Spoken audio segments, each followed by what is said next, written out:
السلام علیکم ورحمۃ اللہ وبرکاتہ، نحمدہ ونصلی علی رسولہ الکریم، اما بعد فاعوذ باللہ من الشیطان الرجیم، بسم اللہ الرحمن الرحیم، رب اشرح لی صدری ویسر لی امری واحلل عقدۃ من لسانی یفقہوا قولی۔ وإن امرأۃ خافت، اور اگر کوئی عورت ڈرتی ہو، من بعلہا، اپنے شوہر سے، نشوزن، بدسلوکی سے، ایذا رسانی سے، اور نشوز کا معنی پیچھے ہم پڑھ چکے ہیں، سرکشی، زیادتی۔ وہاں نشوز عورت کی طرف سے تھا، یہاں نشوز مرد کی طرف سے۔ عورت کو نشوز کیا ہوتا ہے کہ وہ مرد کی قوامیت کو تسلیم نہ کرے، اس کے مقابلے میں خود بڑا بنے، اور مرد کی طرف سے نشوز کیا ہوتا ہے کہ وہ عورت کے حقوق نہ دے اور اس سے پیچھا چھڑانا چاہے، بدسلوکی کرے، مار پیٹ کرے، او اعراضن، یا بے رخی کرے۔ تو اگر کوئی عورت اپنے شوہر کے اندر یہ چیزیں دیکھے تو عموماً یہ چیزیں جو ہیں وہ کسی وجہ کے بغیر نہیں ہوتی، اس کے پیچھے کوئی وجہ ہوتی ہے۔ عام طور پر وجوہات کیا ہوتی ہیں شوہر کی بے رخی کی یا بدسلوکی کی؟ کہ عورت اس کی پسند کے مطابق نہیں ہوتی، مرضی کے مطابق نہیں، یا وہ اس کے حقوق پورے نہیں کرتی۔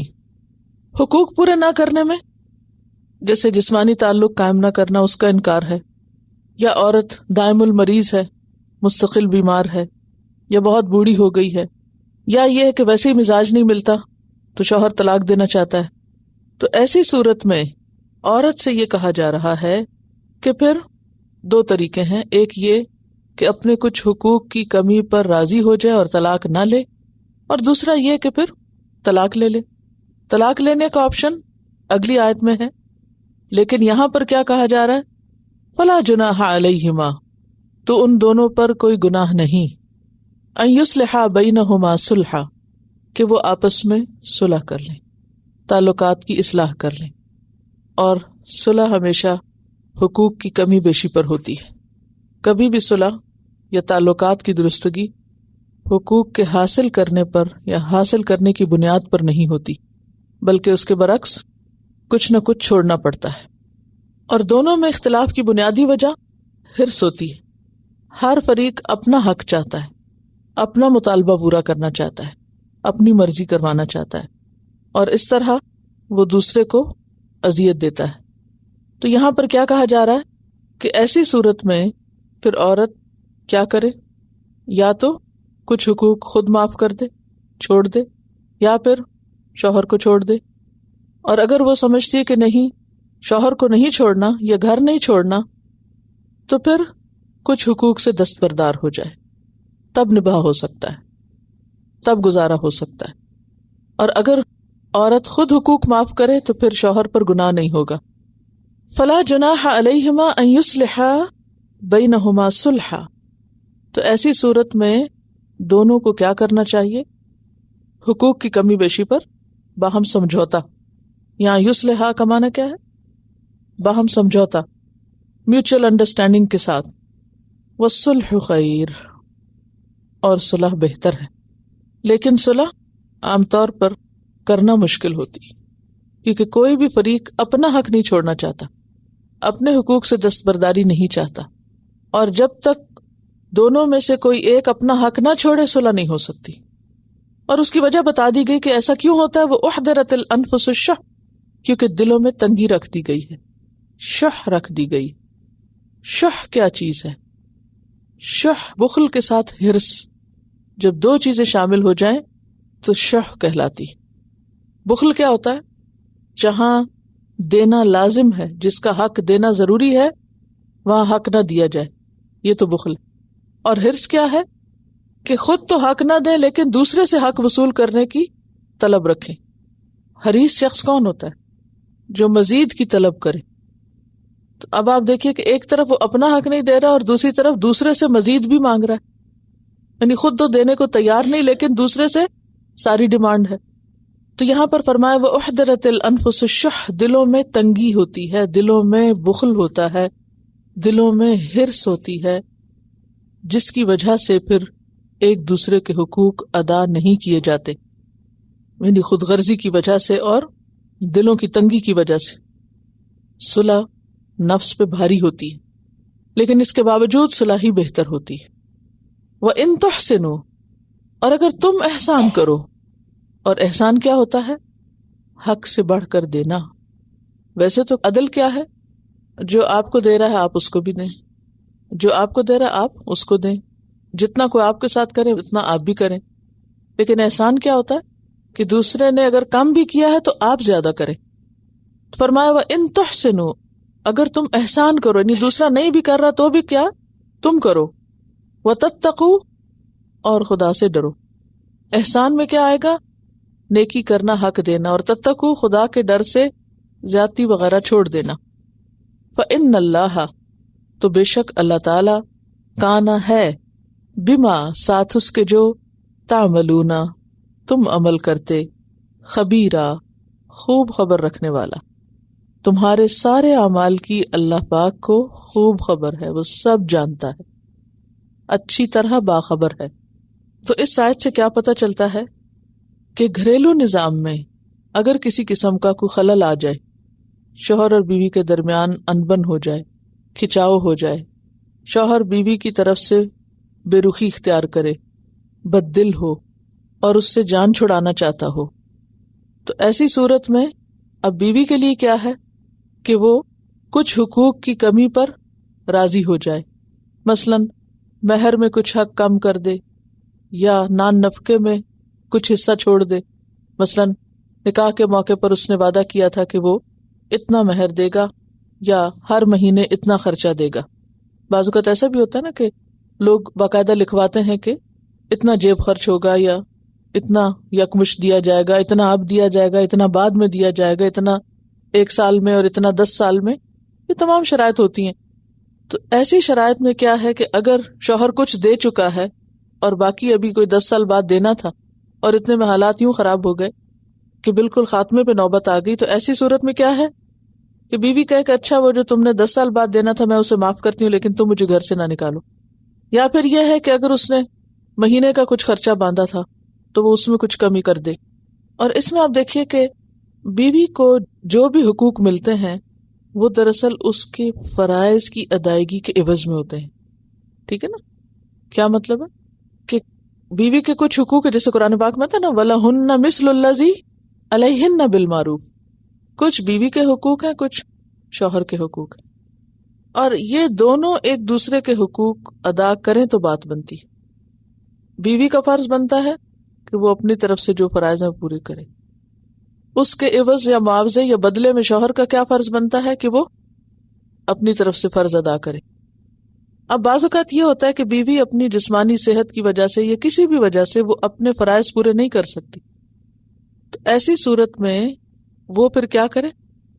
اپنے حقوق میں سے کچھ حقوق کو سرنڈر کر دے۔ یعنی آپ دیکھیں نا، جب آپ پورا حق نہیں دے رہے تو دوسرے سے پورا حق کیوں مانگ رہے ہیں؟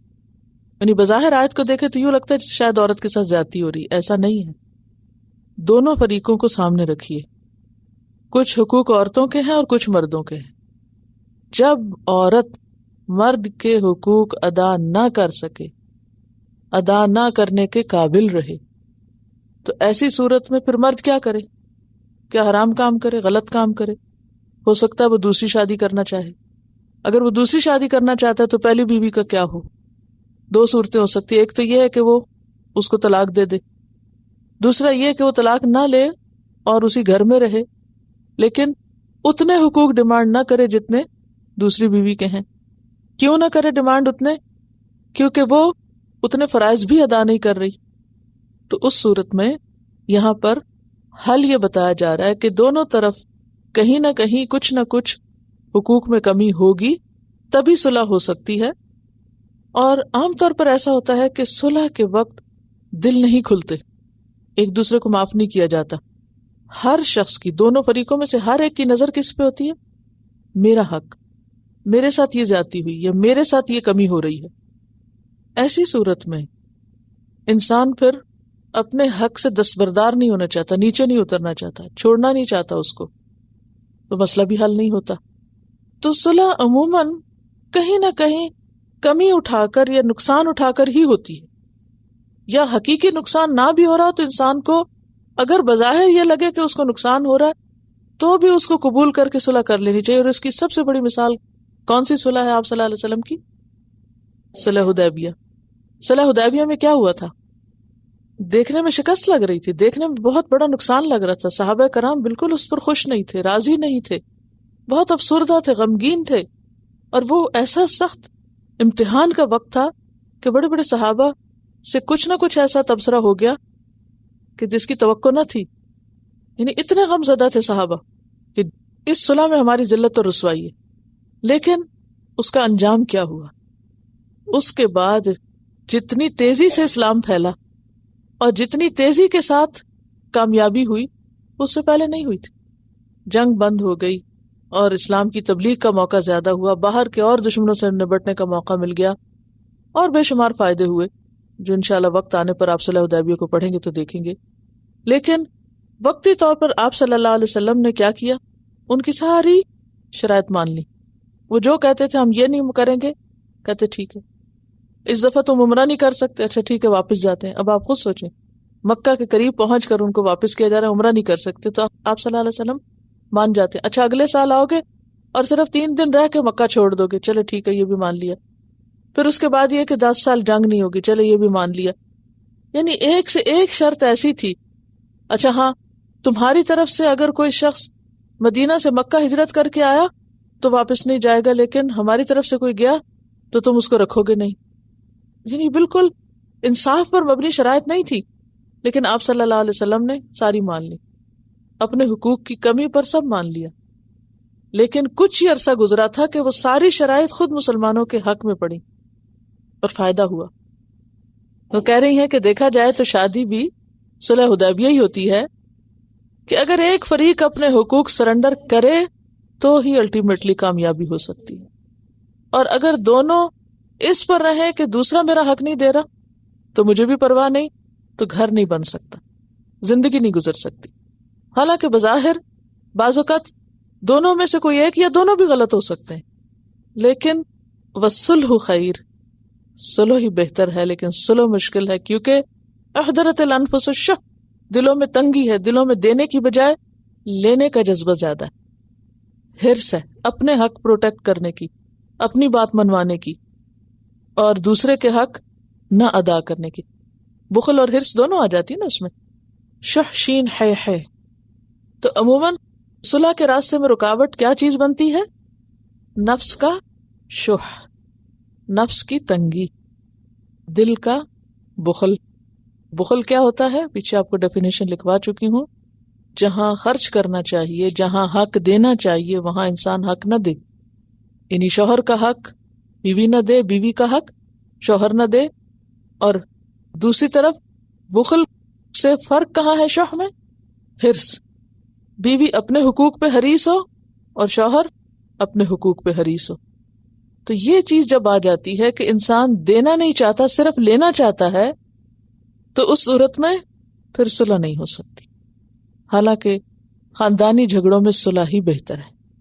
اور پھر علاج کیا بتایا گیا؟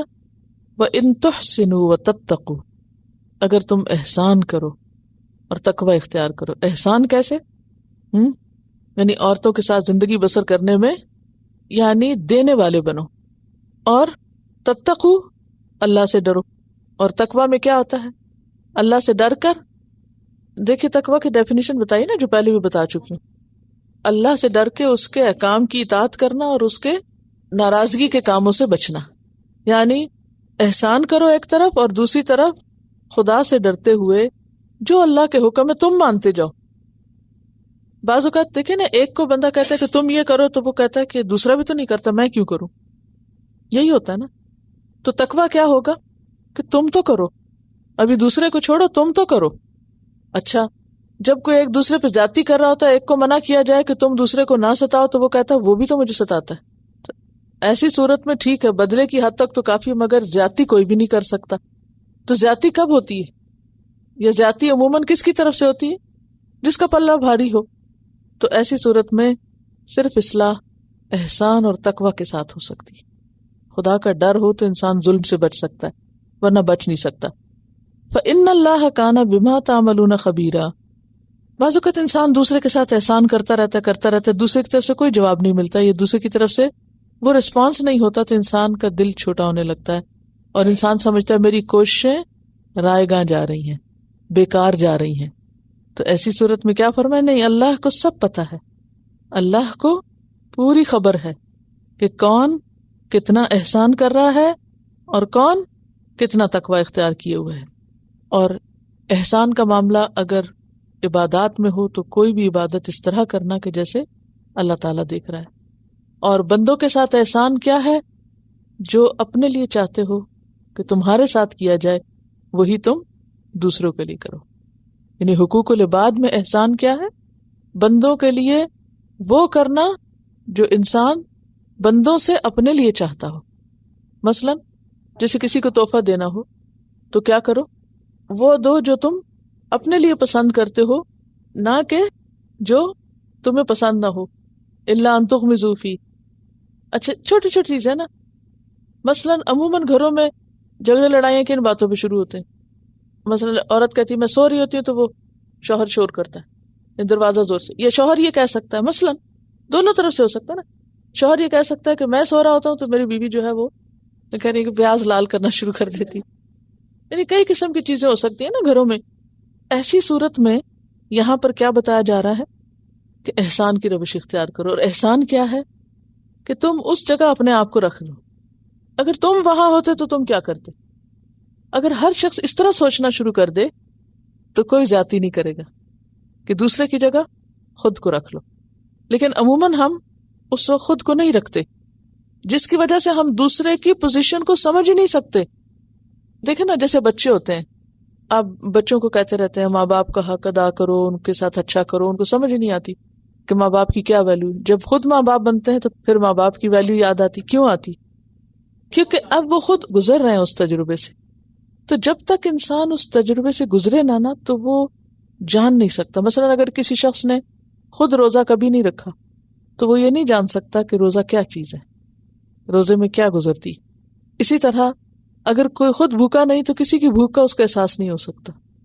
عام طور پر کیا ہوتا ہے، جب آپ کو سردی لگ رہی ہوتی تو آپ سمجھتے ہیں سب کو لگ رہی ہے، ہوتا نا ایسے۔ تو جب انسان اپنے آپ کو دوسرے کی جگہ رکھ کے دیکھے، یعنی کہ دوسرے کے مقام پر، تو پھر بہت ساری چیزیں مختلف نظر آتی ہیں۔ تو یہی یہاں پر، یعنی اگر میں آپ دوبارہ احسان کا مطلب پوچھوں تو آپ پھر بھولے ہوئے نہ ہوں، پھر آپ کہیں گے میں بھول جاتا ہے۔ احسان جب عبادت میں ہو تو کیسے ہے؟ ایسے اللہ کی عبادت کرو جیسے تم اس کو دیکھ رہے، اگر تم نہیں دیکھ رہے تو وہ تمہیں دیکھ رہا۔ اور بندوں کے ساتھ معاملہ ہو تو کیسے کرو؟ جو اپنے لیے پسند کرتے ہو، جو تم چاہتے ہو کہ تمہارے لیے کیا جائے۔ دوسرے کی جگہ خود کو رکھ کے دیکھو کہ تم اس کی جگہ ہوتے تو تم کیا کرتے۔ اور جو احسان کرے گا وہ بھی اللہ کی نظر میں ہوگا۔ پھر اس کے بعد یہ ہے کہ دوسرا معاملہ اگلی آیت میں یہ بتایا جا رہا ہے کہ اگر کسی شخص کے پاس 2 بیویاں ہوں تو وہ کیا کرے، یا 2 سے زائد ہوں تو اس صورت میں عورتوں کے حقوق کیا ہیں۔ وَلَن تَسْتَطِيعُوا أَن تَعْدِلُوا بَيْنَ النِّسَاءِ، اور ہرگز نہیں تم استطاعت رکھتے کہ تم عدل کر سکو بیویوں کے درمیان۔ یہاں النساء سے مراد بیویاں ہیں، یعنی اگر کسی کی 1 سے زائد بیوی ہے تو ہر چیز میں عدل نہیں ممکن۔ وَلَوْ حَرَصْتُمْ، اور اگرچہ تم حریص ہو، کتنی بھی کوشش کرو، ہو نہیں سکتا۔ وجہ کیوں نہیں ہو سکتا؟ جی اس کی وجہ یہ ہے کہ کوئی بھی 2 انسان ایک جیسے نہیں ہوتے۔ دونوں کی عادت، دونوں کی شکل و صورت، دونوں کا معاملہ، دونوں کی بہت سی چیزوں میں فرق ہو سکتا ہے۔ مثلا ایک جوان ہو سکتی، دوسری عمر رسیدہ ہو سکتی ہے، خوبصورت ہو سکتی، دوسری بدصورت ہو سکتی، یعنی کوئی بھی 2 بیویاں برابر نہیں ہو سکتی۔ تو ایسی صورت میں دونوں کے درمیان کیا نہیں ہو سکتا؟ پورا عدل نہیں ہو سکتا۔ اللہ تعالیٰ انسان کی نفسیات کو جانتا ہے نا، اللہ کو انسان کے دل کے وسوسوں تک کا علم ہے، تو اللہ جانتا ہے کہ ایک مرد جو ہے وہ کتنی طاقت یا کتنا اختیار رکھتا ہے۔ فلا تمیلو، لیکن جس چیز سے بچنا ہے، یعنی اگر عدل نہیں بھی کر سکتے تو کم از کم ظلم سے بچو۔ اور ظلم کیا ہے؟ فلا تمیلو کل المیل، تو نہ جھک جاؤ پوری طرح جھک جانا۔ میل کا لفظ کس سے؟ میلان سے۔ نہ جھکو پوری طرح جھک جانا۔ فتذروہا کالمعلقہ، پھر چھوڑ دو تم اس کو یعنی پہلی کو لٹکتا ہوا، معلقہ کی طرح، یعنی کراہت کی وجہ سے. معلقہ عین لام قاف علقہ سے. اور معلقہ کا کیا معنی ہوتا ہے؟ لٹکی ہوئی. لٹکی ہوئی کا کیا معنی ہے؟ کسی کو اس کے حال پہ چھوڑ دینا کہ اس سے کوئی سروکار نہ ہو، یعنی صرف برائے نام بیوی ہو. معلقہ کون ہوتی ہے؟ جو بیوی صرف برائے نام بیوی ہو، اس کے کوئی حقوق نہ دیے جائیں، اور وہ نہ تو یہاں شوہر کی توجہ پا رہی ہے، نہ واپس ماں باپ کی طرف پلٹ کے جا سکتی ہے، نہ دوسری شادی کر سکتی ہے. تو وہ بیچ میں لٹک گئی، نہ وہ ادھر کی ہے نہ ادھر کی. تو فرمایا کہ دوسری بیوی کو پھر لٹکتا ہوا نہ چھوڑو، اس کا کوئی فیصلہ کر دو. وَإِن تُصْلِحُوا وَتَتَّقُوا، اور اگر تم اصلاح کر لو اور تم اللہ سے ڈرو. فَإِنَّ اللَّهَ كَانَ غَفُورًا رَحِيمًا، تو بے شک اللہ تعالیٰ بھی غفور الرحیم ہے. پیچھے آپ پڑھ چکے ہیں نا سورۃ النساء کی آیت 3 میں، جس میں کہا گیا تھا فَإِنْ خِفْتُمْ أَلَّا تَعْدِلُوا فَوَاحِدَةً، کہ اگر تم ڈرتے ہو کہ نہیں عدل کر سکتے تو پھر ایک ہی کرو. او ما ملکت ایمانکم ذالک ادنیٰ اللہ تعولوا. تو یہاں کیا کہا گیا کہ اگر کسی مجبوری سے، بعض اوقات ایسا ہوتا ہے نا کہ عورت بانجھ ہے، اولاد پیدا نہیں کر سکتی، یا پھر یہ کہ بوڑھی ہو گئی ہے، یا یہ کہ جسمانی حق دے ہی نہیں سکتی کسی بیماری کی وجہ سے، 100 حادثے ہوتے ہیں زندگی میں. تو ایسی صورت میں اب 2 ہی راستے ہیں، یا تو یہ کہ مرد کوئی حرام کام شروع کر دے، یا یہ کہ وہ دوسری شادی کر لے. اب اگر دوسری شادی کرتا ہے تو اب ایک عورت جو ہے وہ بیڈ ریڈن ہے مثلا، اور دوسری جوان ہے چلتی پھرتی. اب یہ نہیں ہو سکتا کہ دونوں کو ہر معاملے میں وہ ایک ہی طرح رکھے، یہ نہیں ممکن. تو ایسی صورت میں کیا فرمایا کہ یہ نہیں تم کر سکتے کہ دوسری کو بالکل اگنور کر دو اور بالکل اس کے حال پہ چھوڑ دو. ایسے میں بھی تم اصلاح سے کام لو اور تقوی سے کام لو، جتنا استطاعت میں ہو. فاتقوا اللہ ما استطعتم.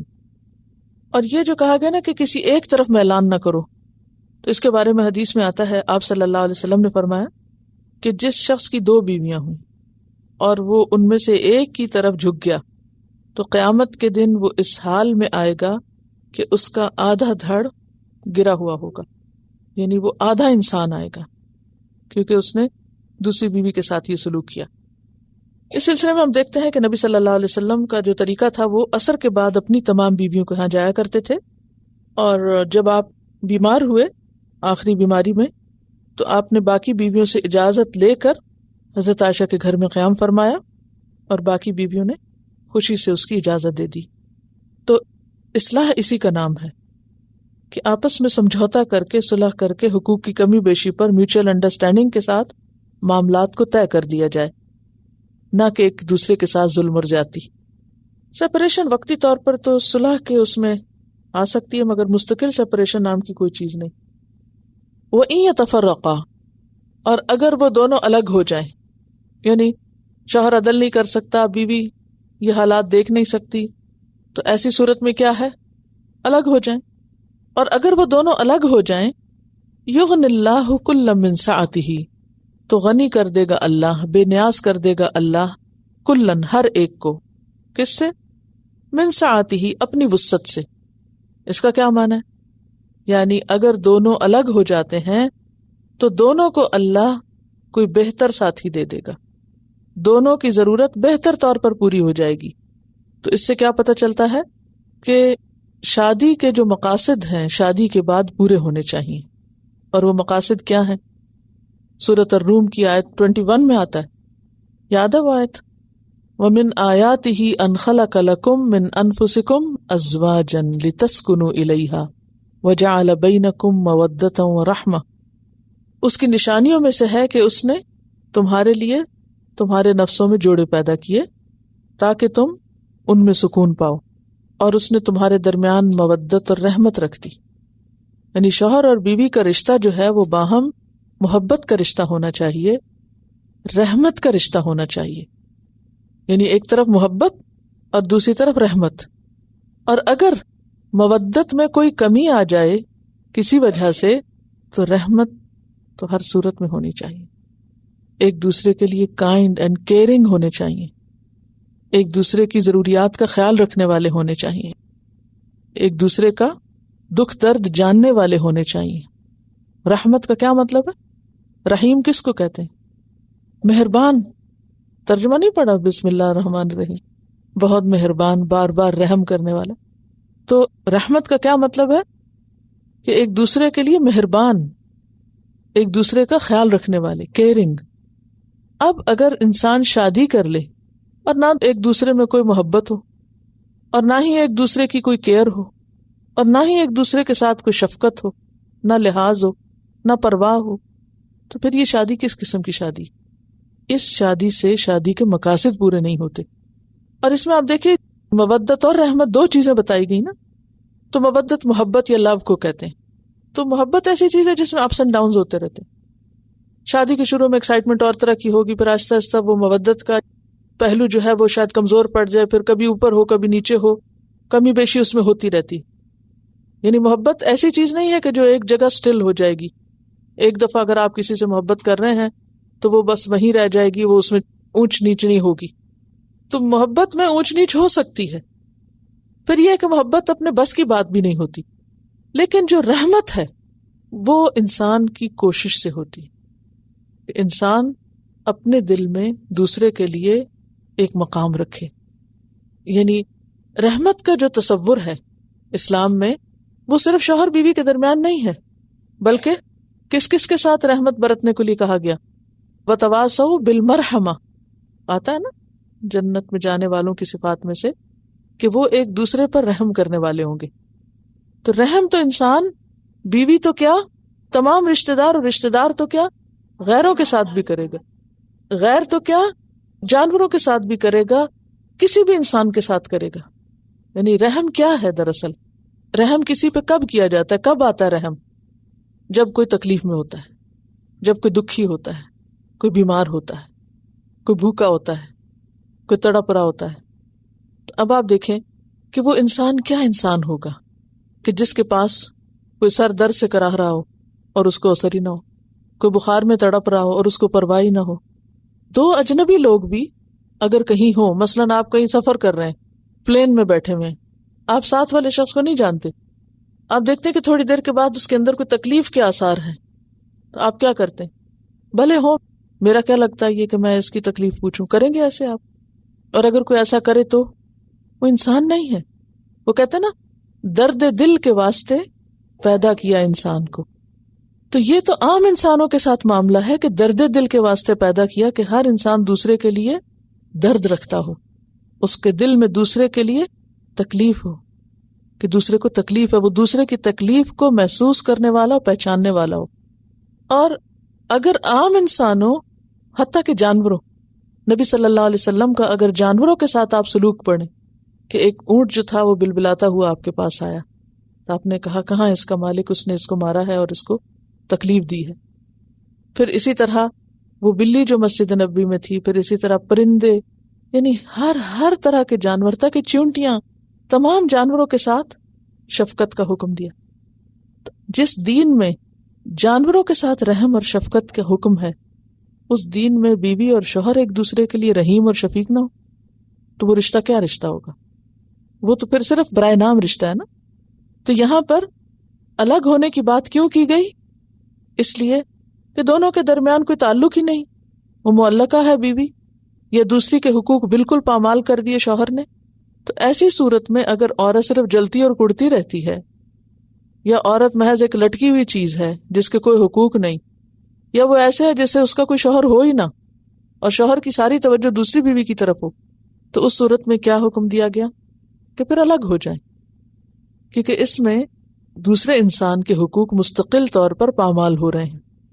اور اگر وہ الگ ہو جائیں تو کوئی بات نہیں، یغنی اللہ کلا من سعتہ، اللہ ہر ایک کو دوسرے سے بے نیاز کر دے گا اپنی وسعت کے ساتھ. بعض اوقات یہ سارے حالات کے ہوتے ہوئے بھی لوگ کس لیے نبھائے چلے جاتے ہیں؟ کبھی کوئی مجبوری ہوتی ہے، کبھی کوئی مجبوری ہوتی ہے. تو اس میں ایک حد تک تو مجبوریاں ٹھیک ہیں، لیکن اگر حالات اس حد تک پہنچ جائیں کہ جس میں اصلاح کی کوئی گنجائش نظر نہ آئے، یعنی یہ نہیں کہ اگر وقتی طور پر آپس میں کوئی چھوٹی موٹی انبن ہو گئی تو انسان آخری نقطے پہ پہنچ جائے، انتہا پہ پہنچ جائے، یہ نہیں اس کا مطلب. یعنی پوری کوشش کے باوجود اگر نہیں بن پا رہی تو پھر اس صورت میں اس بات کی اجازت ہے یا رخصت ہے کہ وہ الگ ہو جائیں، اور اگر الگ ہو گئے تو ایسی صورت میں پھر کیا ہوگا؟ مایوسی کی ضرورت نہیں. اللہ تعالیٰ اپنی رحمت سے، اپنی وسعت سے ہر ایک کا سبب کرنے والا، ہر ایک اللہ کی مخلوق ہے نا. اللہ اپنے بندوں کو رزق دیتا ہے، اللہ اپنے بندوں کو جوڑے بھی دے دے گا. کیونکہ بعض اوقات اس خوف سے بھی نہیں الگ ہوتے نا، پھر دوبارہ شادی کہاں ہوگی، یہ کیسے ہوگی. تو یہاں پر مایوسی سے بچایا گیا. وَإِن يَتَفَرَّقَا يُغْنِ اللَّهُ كُلًّا مِّن سَعَتِهِ. اور پیچھے بھی آپ پڑھ چکے ہیں نا، فَإِنْ خِفْتُمْ أَلَّا يُقِيمَا حُدُودَ اللَّهِ فَلَا جُنَاحَ عَلَيْهِمَا فِي مَا افْتَدَتْ بِهِ. خلا کا معاملہ جہاں تھا، پھر اسی طرح اور بھی دیگر معاملات. تو اس میں آپ دیکھیے کہ 3 سٹیپس بتائے گئے ہیں. ٹھیک ہے، پہلا سٹیپ کیا ہے؟ ان یصلح بینہما، آپس میں کیا کیا جائے؟ صلح کی جائے. خود دونوں آپس میں صلح کریں، دونوں کے خاندان کرائیں. حکما من اہلہ حکما من اہلہا ان یریدا اصلاحا یوفق اللہ بینہما. اگر دونوں کی نیت اچھی ہوئی، ارادے اچھے ہوئے تو اللہ تعالیٰ سبب پیدا کر دے گا. اور اگر نہیں تو دوسری صورت فلا تمیلوا کل المیل، حقوق کی ادائیگی کا ہر ممکن خیال. اور تیسری صورت کیا ہے؟ الگ ہونا. وَإِن يَتَفَرَّقَا وَكَانَ اللَّهُ وَاسِعًا حَكِيمًا، اور ہے اللہ وسعت والا، حکمت والا. واسع، واسع کس میں؟ وسعت والا کس چیز میں؟ کس چیز میں وسعت والا ہے؟ ان دونوں سے متعلق بھی اور ویسے بھی اللہ وسعت والا ہے. جب آپ کے ذہن میں اللہ تعالیٰ کی یہ صفت آتی ہے تو کیا خیال آتا ہے؟ کہ اللہ وسعت والا ہے. کیسے؟ پیچھے آپ پڑھ چکے ہیں وسع کرسیہ السماوات والارض. یاد ہے کچھ اس کا؟ تو کتنی وسعت والا ہے؟ وسع کرسیہ السماوات والارض. اور آسمان و زمین کرسی کے مقابلے میں کتنے؟ جیسے ایک چھوٹی سی رنگ ہو صحرا میں، اور کرسی کے مقابلے میں عرش کتنا بڑا ہے. تو آپ دیکھیے کہ اللہ ہر لحاظ سے وسعت والا ہے، اپنی صفات میں، اپنے علم میں. وَلَا يُحِيطُونَ بِشَيْءٍ مِّنْ عِلْمِهِ إِلَّا بِمَا شَاءَ. اپنی قدرت میں وسعت والا ہے، اپنی حکمت میں وسعت والا ہے، علم میں وسعت والا ہے، اپنی سمع میں، اپنی بصر میں. اللہ ہر چیز کا احاطہ کرنے والا ہے، ہر چیز کی طاقت رکھنے والا ہے. اصل میں یہ آیات جب آخر میں آتی ہے نا، تو کنکلوڈ جب ہوتی ہیں اللہ تعالیٰ کے ناموں سے، تو یہ ایک طرح سے پورا خلاصہ ہوتا ہے آیت کا. اب اس آیت میں بات ہوئی نا کہ الگ ہو جائے تو اللہ سب کو اپنی اپنی جگہ مطمئن کر دے گا. تو پھر انسان کا دل نہیں مانتا، نہیں یہ ہو نہیں سکتا. انسان عموماً کیا سوچتا ہے؟ نہیں پھر اس کے بعد تو کوئی زندگی ہے ہی نہیں. مایوسی، کتنی جلدی مایوسی آ جاتی. تو جس بندے کو یہ یقین ہو اللہ وسعت والا ہے، اس کے اندر کبھی مایوسی نہیں آتی. عموماً ہمارے غمگین اور رنجیدہ ہونے کی وجوہات کیا ہوتی ہیں؟ ہم خوف کھاتے رہتے ہیں، اچھا یہ کام نہیں ہوا تو پھر کیا ہوگا، پھر تو موت ہی آ جائے گی، پتہ نہیں فلاں کام نہیں ہوا تو پھر کیا ہوگا. یعنی کوئی شح کے مقابلے میں آ رہا ہے نا. یہاں انسانوں کے اندر کیا ہے؟ شح. اور اللہ کی صفت واسع. ہم پریشان ہوتے ہیں اپنے شح کی وجہ سے، شارٹ سائٹڈ ہیں، ہمارے تصور ہی چھوٹا ہے، ہمارے خیال اور دل ہی چھوٹا ہے. لیکن اس کے مقابلے میں اللہ تعالیٰ کی ذات واسع، اپنے علم میں، اپنی قدرت میں، اپنی طاقت میں، اپنی ساری صفات میں. فکر کس بات کی؟ ایسا شخص پھر کسی چیز پر فکر مند نہیں ہوتا، کیونکہ اللہ وسعت والا ہے. حکیمن، حکمت والا ہے، یعنی اس کی وسعت حکمت کے ساتھ ہے. وہ حدیث پڑھی نا آپ نے کہ اگر اے جن و انس تم سارے کے سارے اپنا سب کچھ مانگو، میں تم سب کی ساری خواہشات پوری کر دوں، پھر بھی میرے خزانوں میں کمی نہ آئے گی مگر اتنی جیسے ایک سوئی کو سمندر میں ڈبو کے جو پانی لگتا ہے. کتنی وسعت ہے اس کے دینے میں. ہاں؟ لیکن ہم چھوٹے نا، ہم سمجھتے ہیں یہ اگر میری ڈائری کھو گئی نا، پتہ نہیں پھر مجھے کوئی ڈائری ملے گی کہ نہیں ملے گی، لہٰذا اگر یہ کھو گئی تو ہم سمجھتے ساری دنیا چلی گئی ہاتھ سے. اس طرح ہم مناتے ہیں ہم چھوٹی چھوٹی چیزوں کے نقصان پہ، اور ہمیں بھول جاتا ہے کہ اللہ وسعت والا ہے، جس نے پہلے یہ دی تھی وہ دوبارہ بھی دے سکتا ہے. ایسا شخص تقدیر کے فیصلے قبول کر لیتا ہے، بلا تردد قبول کر لیتا ہے ایسا انسان، کیونکہ اس کو پتا ہے میرا رب وسعت والا ہے، اس کے خزانوں میں کمی نہیں.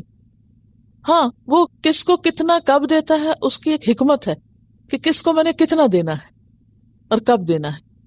تو اس صورت میں اگر انسان کو تھوڑا بھی ملے تو بھی انسان تسلی کر لیتا ہے کیا ضائع نہیں اجر ہوتا. اگر آج ایک چیز چلی گئی تو اللہ تعالیٰ اس کا بہتر عوض دینے والا ہے. اور وہ جو جنت ہے نا، اس کی وسعت کی اور اس کی رحمت کی ایک نشانی ہے کہ جنت کتنی بڑی ہے نا. پھر پڑھنا ہوگا آپ کو جنت کا بیان. ایکچولی ویسے تو کوئی نہیں، میں تو آؤں اور یک سپیڈ لیکچر دے کے چلی رہوں، لیکن میرا دل یہ چاہتا ہے کہ آپ کو ریپیٹیشن کرا کرا کے کچھ چیزیں جو زندگی میں آپ کو یاد ہونی چاہیے وہ یاد ہو جائیں. یہ بہت ضروری ہوتے ہیں. دیکھیے یہ جو تقویٰ ہے، احسان ہے، اور یہ شح، بخل، یہ ساری اللہ کا علم، اللہ کی قدرت، اللہ کی وسعت، اللہ کی صفات، ان چیزوں کے بارے میں ہمارا علم ایسا پختہ ہونا چاہیے کہ ہم کسی بھی سچویشن میں ہو تو ہمیں فوراً کچھ نہ کچھ ایسا یاد آ جائے کہ وہاں ہم سیدھے ہو جائیں. تو یہ چیزیں جو ہے نا، اس وقت شاید آپ نہ بھی جواب دے پائیں، لیکن انشاءاللہ آپ یہ دیکھیں گے کہ یہ الفاظ گونجیں گے آپ کے کانوں میں، ایک ہی سوال کئی دفعہ کیا ہوا، اور جب کسی خاص سچویشن میں ہوں گے نا تو آپ کو ایک دم فلیش کرے گا، اچھا یہ تو یہاں یہ ہے، فکر کی ضرورت ہی نہیں. تو یہ قرآن کا یہی فائدہ ہے. ٹھیک ہے. وَلِلَّهِ مَا فِي السَّمَاوَاتِ وَمَا فِي الْأَرْضِ. اور پھر آپ دیکھیے اللہ کی وسعت کی بات ہے نا، اللہ کے لیے ہے جو آسمانوں اور جو زمین میں ہے. وَلَقَدْ وَصَّيْنَا الَّذِينَ أُوتُوا الْكِتَابَ مِنْ قَبْلِكُمْ. اور البتہ تحقیق تاکید کی تھی ہم نے ان لوگوں کو جو تم سے پہلے کتاب دیے گئے تھے. وَإِيَّاكُمْ. اور تم کو بھی تاکید کی. أَنِ اتَّقُوا اللَّهَ.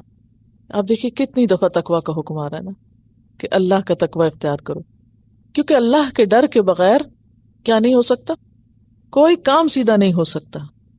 صالح زندگی، یہ جملہ بے شک یاد کر لیجئے، نیک زندگی، صالح زندگی صرف تقوی سے، اللہ کے ڈر سے حاصل ہوتی ہے. بس تب انسان اپنے وعدوں کی بھی پابندی کرتا ہے. جب خدا کا خوف نہ ہو، شوہر بیوی سے وعدہ کر لیتا ہے، بیوی شوہر سے، اور اس کے بعد تو کون اور میں کون. کئی دفعہ ایسا ہوتا نا، شرائط بھلا دی جاتی ہیں، سب چیزیں. تو یہ کیوں ہوتی؟ کیونکہ خدا کا ڈر نہیں.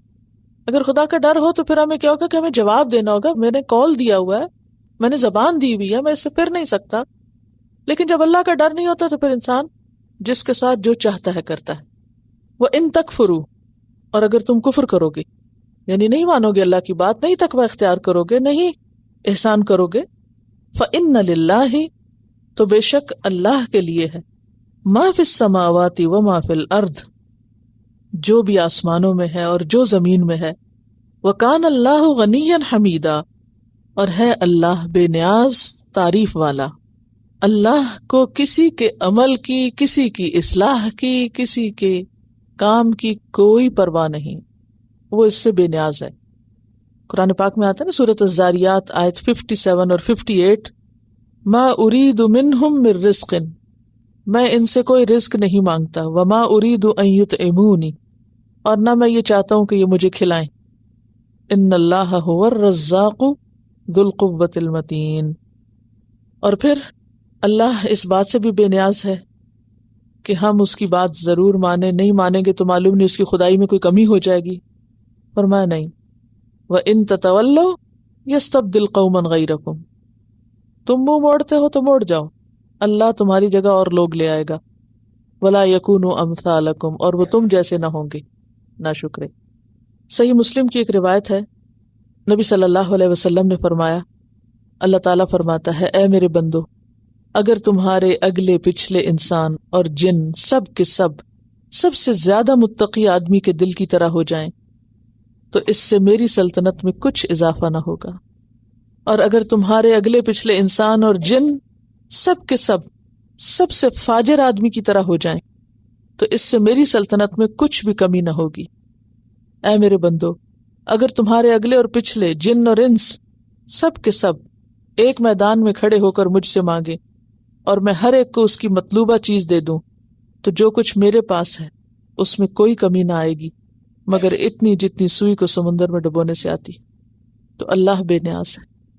اللہ کو نہ کسی عبادت کی ضرورت ہے ہمارے، نہ کسی ذکر کی ضرورت ہے، نہ ہمارے صدقے کی ضرورت ہے، نہ ہی کسی اور حکم ماننے کی کہ ہم حکم مانیں گے اللہ کا تو اللہ تعالیٰ کا کام چلے گا. نہیں، تو اللہ تمہارے ہر چیز سے بے نیاز ہے. وَلِلَّهِ مَا فِي السَّمَاوَاتِ وَمَا فِي الْأَرْضِ. اور اللہ کے لیے ہے جو بھی آسمانوں میں ہے اور جو بھی زمین میں ہے. وَكَفَى بِاللَّهِ وَكِيلًا. اور کافی ہے اللہ کارساز، سارے کام بنانے والا وہی ہے۔ ان یشاء یذہبکم، اگر وہ چاہے تم سب کو لے جائے، کہاں؟ دنیا سے۔ ایھا الناس، اے لوگو، ویأتی بآخرین، اور دوسرے لوگ لے آئے۔ تو کبھی بھی کوئی اچھا کام کر کے، کوئی نیکی کر کے یہ نہ سمجھیں کہ ہم ناگزیر ہو گئے، کہ ہمارے بغیر گزارا ہی نہیں، سب دنیا کے کام چلیں گے اور سب چلتے ہیں۔ وہ چاہے تمہیں اٹھا پھینکے اور تمہاری جگہ اوروں کو لے آئے۔ وَكَانَ اللَّهُ عَلَى ذَلِكَ قَدِيرًا، اور ہے اللہ اس پر پوری قدرت رکھنے والا۔ سورۃ ابراہیم میں بھی آتا ہے ان یشاء یذہبکم ویأتی بخلق جدید وما ذلک علی اللہ بعزیز، آیت نمبر 2 سورۃ ابراہیم۔ سورۃ الانعام آیت 133 میں آتا ہے ان یشاء یذہبکم ویستخلف من بعدکم ما یشاء کما انشأکم من ذریۃ قوم آخرین من کان یرید ثواب الدنیا۔ جو کوئی دنیا کا ثواب چاہتا ہے، ثواب کیا ہوتا ہے؟ روٹ کیا ہے؟ ثواب بے، ثواب کس کو کہتے ہیں؟ کپڑے کو، اور ثواب کا یہاں معنی ہے بدلہ، جزا، فائدہ، دنیا کا فائدہ۔ من کانا، جو کوئی بھی ہے، یرید ارادہ رکھتا، کس کی طرف اشارہ؟ کس کی بات ہو رہی؟ کسی خاص کی بات نہیں ہو رہی، کسی ایک اسپیسیفک کی بات، کوئی بھی، جو کوئی بھی، من کانا، جو بھی کوئی ہو، جو کوئی بھی ہو، کیا؟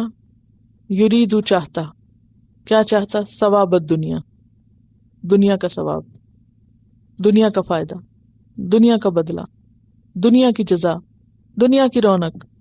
فعند اللہ، تو اللہ کے پاس ثواب الدنیا والآخرہ، دنیا کا ثواب بھی ہے اور آخرت کا بھی ہے۔ تو تم صرف دنیا کیوں چاہتے ہو جب اللہ کے پاس دونوں ہیں؟ تو پھر تم صرف ایک پہ کیوں راضی ہو گئے؟ صرف ایک ہی کو منزل کیوں بنا لیا؟ وَكَانَ اللَّهُ سَمِيعًا بَصِيرًا، اور ہے اللہ سننے والا، دیکھنے والا۔ تو اس سے کیا پتہ چلتا ہے کہ انسان جو کام بھی کرے، جو محنت بھی کرے، جو کوشش بھی کرے، وَمَا تَفْعَلُوا مِنْ خَيْرٍ، جو نیکی بھی کرو، تو اس کا بدلہ فوراً اور صرف دنیا میں نہ چاہو، بلکہ آخرت کو مد نظر رکھ کے کرو۔ دیکھیے 3 صورتیں ہوتی ہیں کسی بھی کام کی۔ نمبر 1، کوئی بھی کام کرنا اور صرف دنیا کا بدلہ چاہنا۔ مثلا کوئی شخص جا رہا تو اس کی کوئی چیز گر پڑی، آپ نے فوراً اٹھا کر دی، کیا سوچ کر کہ یہ بندہ مجھ سے خوش ہو جائے اور یہ مجھے اپریشیٹ کرے، اور بس اس کے بعد وہ بھی بھول گیا، آپ بھی بھول گئے، آپ کو اپریسیشن مل گئی، جو آپ نے چاہا ملا، بات ختم۔ صرف وقتی اور فوری فائدہ چاہنا اور صرف دنیا کا ہی فائدہ سامنے رکھ کے کوئی اچھا کام کرنا۔ دوسری صورت، صرف آخرت چاہنا، کہ انسان دنیا میں کسی بھی چیز کا کوئی بدلہ نہ چاہے، صرف آخرت چاہے۔ کیونکہ بعض لوگ ہوتے ہیں نا کہ وہ مثلا قرآن بھی پڑھتے ہیں تو اس کا بدلہ کہاں چاہتے ہیں؟ تلاوت جیسے کرتے ہیں، یہ ختم قرآن کرواتے ہیں، یہ کوئی وظیفہ کرتے ہیں، تو کس لیے کراتے ہیں یہ سب؟ جتنے بھی ورد وظیفے بنائے ہوئے لوگوں نے خود سے، جتنی بھی بدعات کی یہ قسمیں ہیں، ان سب میں مقصود کیا ہوتا ہے، مطلوب کیا ہوتا ہے؟ دنیا کا فائدہ۔ قرآن صرف اس لیے پڑھ جائے کہ گھر میں برکت ہو جائے، اور بس اس سے آگے نہیں سوچتے کوئی اور بھی گھر ہے۔ پھر اسی طرح کوئی وظیفہ کریں گے، کوئی کچھ کریں گے، تو مقصود کیا ہوگا؟ متاع دنیا، یہ کام آسان ہو جائے، وہ مسئلہ ہو جائے، وہ مسئلہ۔ آخرت سامنے کوئی نہیں، صرف دنیا۔ یعنی نیک کام جن کو ہم نیک کہتے ہیں وہ بھی دنیا کے لیے۔ جیسے وہ حج کے موقع پر کچھ لوگ حج کس لیے کرتے ہیں؟ صرف دنیا کے فائدے مانگنے کے لیے۔ ان کی کچھ مشکلات ہوتی ہیں، وہ کہتے ہیں ہم حج کرنے جائیں گے تو وہ یہ دعائیں مانگیں گے، آخرت بھولی ہوئی ہوتی ہے۔ تو ایک ہے آخرت کو بھول کر دنیا چاہنا، دوسرا یہ ہے کہ صرف آخرت چاہنا، دنیا میں کچھ بھی نہ چاہنا، اور تیسرا یہ ہے کہ دنیا بھی چاہنا اور آخرت بھی چاہنا۔ ٹھیک ہے، 3 صورتیں ہوگی نا۔ اب جو شخص صرف دنیا چاہتا ہے، صرف دنیا چاہتا ہے، آخرت چاہتا ہی نہیں، اس کو کیا ملے گا؟ صرف دنیا میں۔ مثلا اس کے لیے کیا آیت ہے؟ من کان یرید حرث الآخرہ نزد لہ فی حرثہ، جو آخرت کی کھیتی چاہتا ہے ہم اس میں اضافہ کرتے ہیں۔ ومن کان یرید حرث الدنیا، اور جو دنیا کی کھیتی کیا؟ اعمال کی جزا، نؤتہ منہا، ہم اس کو اس میں سے دے دیتے ہیں. وَمَا لَهُ فِي الْآخِرَةِ مِن نصیب، اور آخرت میں اس کا کوئی حصہ نہیں ہوتا. تو اس سے کیا پتہ چلا کہ جو کام آپ صرف دنیا کو سامنے رکھ کے کریں اس کی آپ کو آخرت میں کوئی جزا نہیں ملنے والی. ٹھیک ہے، دلیل یاد ہو جائے گی یا نہیں؟ آیت نمبر لکھوا دو. ٹھیک ہے، سورۃ الشورى آیت 20، سورۃ البقرہ آیت 200 and 202 میں آتا ہے وَمِنَ النَّاسِ مَن يَقُولُ رَبَّنَا آتِنَا فِي الدُّنْيَا وَمَا لَهُ فِي الْآخِرَةِ مِنْ خَلَاقٍ وَمِنْهُم مَّن يَقُولُ رَبَّنَا آتِنَا فِي الدُّنْيَا حَسَنَةً وَفِي الْآخِرَةِ حَسَنَةً وَقِنَا عَذَابَ النَّارِ أُولَٰئِكَ لَهُمْ نَصِيبٌ مِّمَّا كَسَبُوا. یہ تیسری صورت کے بارے میں بتایا جا رہا ہے. دوسری صورت کیا تھی؟ صرف آخرت چاہنا. اور اس کے لیے کیا ہے؟ سورۃ شورى کی 20 نمبر آیت من کان یرید حرث الآخرہ، صرف آخرت چاہتا ہے. نزد لہ فی حرثہ، خوب اضافہ کرتے ہیں ہم اس سے. ٹھیک، اس کی نیت میں کچھ نہیں ہوتا کہ دنیا کا کوئی بھی فائدہ اس کو ملے. دنیا اس نے اپنے رب کے سپرد کی ہوتی ہے، بس ٹھیک ہے جو اللہ چاہے گا وہ ہوگا. یعنی اس کا یہ مطلب نہیں کہ دنیا کے کسی خیر و بھلائی کی دعا نہیں کرتا، وہ کرتا ہے لیکن نیک عمل اس لیے نہیں کرتا یہ نیت رکھ کے کہ مجھے دنیا میں فوری اس کا فائدہ مل جائے. وہ آخرت ہی کی نیت سے کرتا ہے. لیکن چونکہ انسان کمزور ہے نا تو اس لیے دنیا اور آخرت دونوں چاہتا ہے. تیسری صورت، اور وہ تیسری صورت کیا ہے؟ دنیا بھی چاہیے آخرت بھی چاہیے. اب اس میں کیا ہوگا؟ جو نیت غالب ہوگی وہ ملے گی. جس چیز کو جتنا زیادہ امپورٹنٹ سمجھا ہوگا نتیجہ اس کے مطابق ہوگا.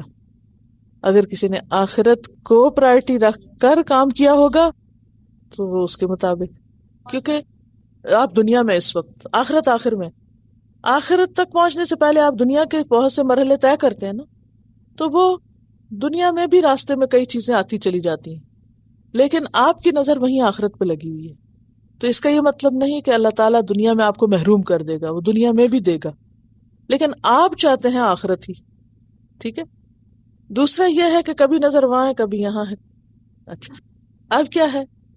جتنی وہاں ہوگی اتنا اجر وہاں کا مل جائے گا اور جتنی یہاں ہوگی وہ یہیں ختم ہو جائے گا.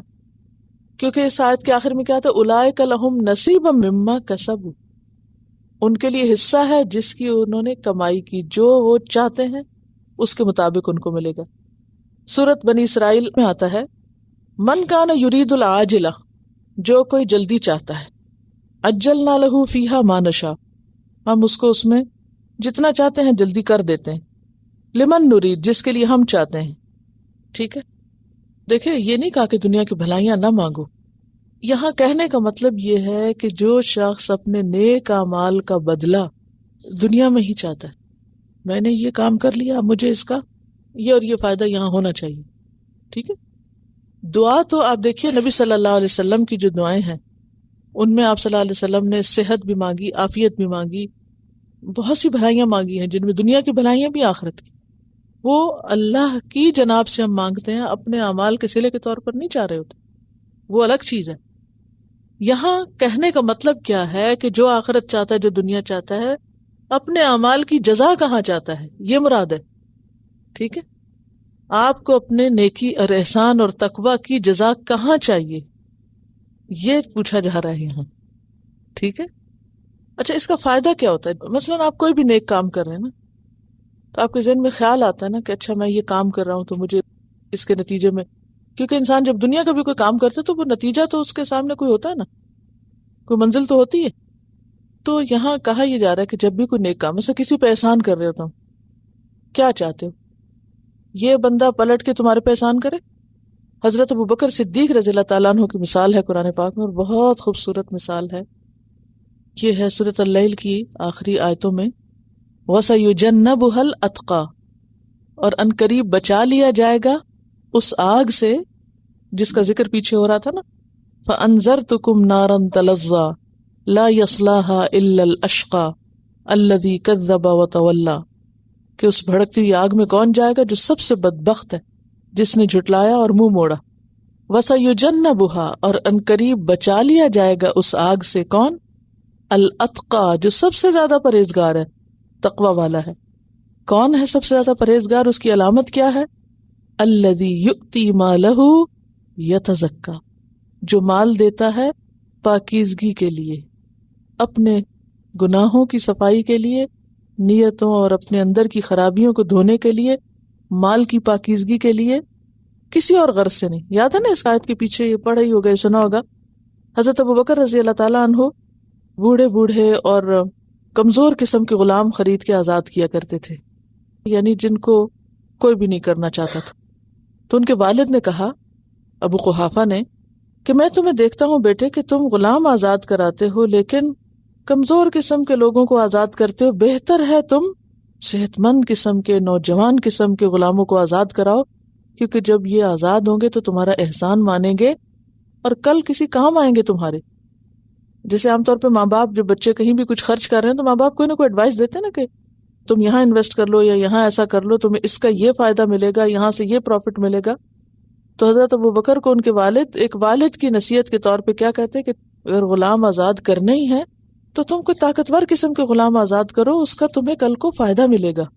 تو انہوں نے کہا کہ میں صرف اور صرف اللہ کی رضا کے لیے ان کو آزاد کر رہا ہوں، میں ان سے کوئی فائدہ نہیں چاہتا. یعنی میں ان کو اس لیے نہیں آزاد کر رہا کہ کل یہ میرے کام آئیں. آج آپ دیکھیں کتنے لوگ ہیں جو یہ سوچ کے نیکی کریں کہ میں صرف اللہ کے لیے کر رہی ہوں، میں اس لیے کسی کے ساتھ نیکی نہیں کر رہی کہ یہ کل میرے کام آئے، یا میری مدد کریں، یا مجھے بھی کچھ دیں، مجھے بھی فائدہ پہنچائیں. آج آپ دیکھیں کتنے لوگ ایسے ہوں گے کہ جو صرف نیکی برائے اللہ کی رضا کے کریں کہ مجھے اس کے بدلے میں اس سے کچھ بھی نہیں، کوئی بھی توقع نہ ہو. لا نرید منکم جزاء ولا شکر، شکریہ کی بھی تمنا نہ ہو کہ کوئی پلٹ کے شکریہ ادا کرے. کام آنا تو دور کی بات. اس کا پتہ کیسے چلتا ہے کہ جب آپ کو ضرورت پڑتی ہے اور کوئی کام نہیں آتا، پھر آپ کے دل کی کیفیت کیا ہوتی ہے؟ رنجیدہ، غمگین، کیا ہوتی. اب اگر کسی کے ساتھ آپ نے احسان کیا، کل کو اس نے آپ کے ساتھ نہیں کیا، تو پھر آپ اگر ریزرو ہو جائیں یا آپ مائنڈ کریں یا کسی سے تذکرہ شروع کر دیں کہ دیکھو حیرت ہے مجھے، میں نے اس شخص کے ساتھ اتنا بھلا کیا، اس نے پلٹ کے پوچھا بھی نہیں. یہ جملہ جو ہے یہ کیا شو کرتا ہے؟ کس کے لیے احسان کیا تھا؟ اس سے جواب لینے کے لیے. تو یہی یہاں کہا جا رہا ہے، یعنی 3 طرح کے اعمال ہوتے ہیں. یعنی انسان جب کرتا نا کوئی نیکی تو 3 طرح کی ہوتی ہے.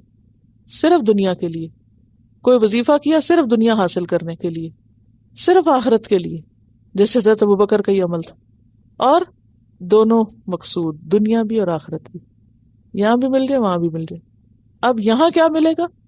جتنی یہاں کی نیت ہوگی، اور وہاں کیا ملے گا؟ جتنی وہاں کی نیت ہوگی. ہر ایک کو اس کے حساب سے ملے گا. پھر یہ آیت دیکھیے، مکمل کرتے ہیں. وَمَا لِأَحَدٍ عِندَهُ مِن نِعْمَةٍ تُجْزَى، اور کسی ایک کا اس کے پاس کوئی احسان بھی نہیں کہ جس کا بدلہ اسے دینا ہو. یعنی وہ نیکی اس لیے نہیں کرتا کہ بدلے کے طور پہ. عام طور پہ نیکی کیوں کی جاتی؟ بدلے کے طور پہ نیکی کیا ہوتی؟ کیا ہوتی بدلے کے طور پہ نیکی؟ یہ کام مجھے اس کے لیے ضرور کرنا ہے اس لیے کہ اس نے فلاں موقع پہ میرا کیا تھا، یا میں نے اس کے ساتھ یہ کیا تھا تو اب اس کو ضرور میرے لیے یہ کرنا چاہیے. یہ ہوتا بدلے کے طور پہ. تو حضرت ابوبکر کی مثال دی جا رہی ہے کہ وہ غلام کسی بدلے کے لیے آزاد نہیں کر رہے تھے، یا کسی کے ساتھ بھی کوئی احسان اس لیے نہیں کر رہے تھے کہ پلٹ کے وہ ان کے ساتھ احسان کرے. الا ابتغاء وجہ ربہ الاعلی، مگر رب اعلی کی رضا چاہنے کے لیے. وَلَسَوْفَ يَرْضَى، اور البتہ ضرور وہ راضی ہوگا. ایسے لوگوں سے اللہ راضی ہوتا ہے. تو یہاں واضح طور پر بتا دیا گیا کہ جو جس جگہ کے لیے کوشش کرے گا اس کو وہیں اس کا ویسا ہی صلہ ملے گا. وَكَانَ اللَّهُ سَمِيعًا بَصِيرًا، اور ہے اللہ سننے والا بھی دیکھنے والا بھی. اور اس میں وہ مشہور حدیث آپ کو یاد ہوگی، انما الاعمال بالنیات. تو یہ اعمال کی بات ہو رہی، دعا کی بات نہیں ہو رہی. دعا تو انسان دنیا کے بھلائی کے لیے بھی مانگ سکتا ہے. وَإِنَّمَا لِكُلِّ امْرِئٍ مَّا نَوَىٰ فَمَنْ كَانَتْ هِجْرَتُهُ لِدُنْيَا يُصِيبُهَا أَوْ امْرَأَةٍ تَنكِحُهَا فَهِجْرَتُهُ. جی ایسی نیت تو ٹھیک ہے کہ ہم اللہ کی رضا کے کام کریں تاکہ اللہ ہم سے راضی ہو اور ہم اس کی رضا پر چلیں. وہ تو پیچھے ہم پڑھ چکے ہیں کہ ہر نیکی اور نیکی کا رستہ کھولتی ہے اور نیکی نیکی کو جنم دیتی ہے. اس طرح تو ٹھیک ہے، لیکن کسی انسان پر احسان کی، کہ اس سے پیچھے احسان اور تقوی کی بات ہو رہی ہے کہ کسی کے ساتھ جب انسان احسان کرتا ہے تو اس کا بدلہ اسے اللہ سے چاہنا چاہیے. ٹھیک ہے، اور اللہ سننے والا بھی ہے، دیکھنے والا بھی ہے. اچھا، یہاں اس آیت سے ہمیں چند ایک باتیں پتہ چلتی ہیں. سب سے پہلی بات تو یہ کہ عمل کے لیے نیت کا درست ہونا بہت ضروری ہے، ارادے کا درست ہونا بہت ضروری ہے. یہ اصل میں نا یاد ہوگا آپ کو پہلے بھی میں نے نیت کا معنی کیا لکھوایا تھا. نیت کی ڈیفینیشن آپ بتائیے آج. نیت کیا ہوتا ہے؟ پکا ارادہ، صرف ارادہ نہیں، پکا ارادہ، کسی کام کے کرنے کا پکا عزم اور ارادہ، اس کو نیت کہتے ہیں. تو یہاں یہ جو بات ہے نا من کان یرید، جو کوئی ارادہ کرتا ہے، تو یہ اصل میں کیا ہے اس کا ترجمہ کر سکتے ہیں جو کوئی نیت رکھتا ہے. ٹھیک ہے، نیت ارادہ ہے، ارادہ نیت ہے. تو جو کوئی نیت رکھتا ہے کس کی؟ ثواب دنیا کی، یعنی نیک اعمال کے لیے ارادہ نیک ہونا چاہیے. دوسری بات یہاں سے یہ بھی پتہ چلتی ہے کہ انسان کو اللہ نے ارادہ دیا ہے، انسان مجبور محض نہیں. کچھ لوگ کہتے ہیں نا انسان تو مجبور ہے، اس کے بس میں تو کچھ بھی نہیں، وہ تو کچھ بھی نہیں کر سکتا. تو اس آیت سے کیا پتہ چلتا ہے کہ انسان ارادہ بناتا ہے، ارادہ کر سکتا ہے، یعنی انسان کو اختیار بھی ہے. ٹھیک ہے، انسان مجبور نہیں. سورۃ آل عمران کی آیت 145 میں بھی آتا ہے، جو بہت ہی خوبصورت آیت ہے اس سلسلے کی، وَمَن يُرِدْ ثَوَابَ الدُّنْيَا نُؤْتِهِ مِنْهَا، جو دنیا کا ثواب چاہتا ہے ہم اس کو دنیا میں دیتے ہیں. وَمَن يُرِدْ ثَوَابَ الْآخِرَةِ نُؤْتِهِ مِنْهَا، اور جو آخرت کا ثواب چاہتا ہے ہم اس کو اس میں سے دیتے ہیں. وَسَنَجْزِي الشَّاكِرِينَ، اور ان قریب ہم جزا دیں گے شکر گزاروں کو. اچھا، جہاں تک دنیا کا تعلق ہے، یہاں ایک اور بات بھی سمجھیے کہ جو دنیا چاہتا ہے ضروری نہیں کہ اس کو دنیا مل بھی جائے. ٹھیک ہے، واضح. لیکن جو آخرت چاہتا ہے اس کو انشاءاللہ آخرت ملے گی، کیونکہ دنیا کے چاہنے میں قرآن پاک کی ایک آیت میں آتا ہے، من کان یرید العاجلۃ عجلنا لہ فیہا ما نشاء، جو جلدی کا فائدہ چاہتا ہے ہم اس میں سے جتنا چاہتے ہیں دیتے ہیں. ضروری نہیں کہ انسان کو اس کی چاہت کا ملے. جیسے وہ آتا ہے نا، ام للانسان ما تمنا، کیا انسان کو وہ سب مل جائے جس کی وہ تمنا کرتا ہے؟ یہ نہیں ہو سکتا. تو ہم ختم کرتے ہیں آیت کو. یعنی سب سے پہلی بات تو کیا پتہ چلتی ہے کہ کسی بھی کام کے لیے نیت کا درست ہونا ضروری ہے. دوسری بات یہ پتہ چلتی ہے کہ نیت ارادے کا نام ہے. تیسری بات کیا پتہ چلتی ہے؟ جو جس چیز کا ارادہ کرتا ہے اللہ اس کو جتنا چاہتا ہے عطا کرتا ہے. پھر یہ کہ انسان کو ارادے کا اختیار ہے، انسان مجبور محض نہیں ہے.